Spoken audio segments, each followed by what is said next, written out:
بسم اللہ الرحمن الرحیم۔ السلام علیکم ورحمۃ اللہ وبرکاتہ۔ حضرت ابو ہریرہ رضی اللہ تعالیٰ عنہ بیان کرتے ہیں، رسول اللہ صلی اللہ علیہ وسلم نے فرمایا،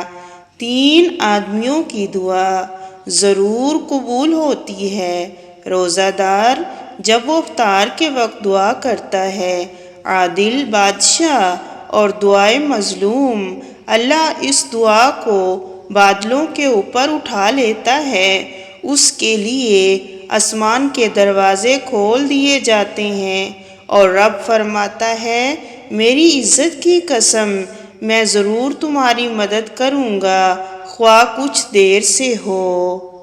حضرت بلال بن حارث رضی اللہ تعالیٰ عنہ بیان کرتے ہیں، رسول اللہ صلی اللہ علیہ وسلم نے فرمایا،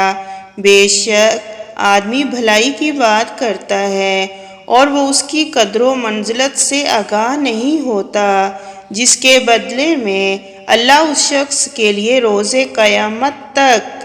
اپنی مرضی لکھ دیتا ہے، اور بے شک آدمی کوئی بری بات کر دیتا ہے اور وہ اس کی اہمیت نہیں جانتا، تو اس کی وجہ سے اللہ روز قیامت تک کے لیے اپنی ناراضگی لکھ دیتا ہے۔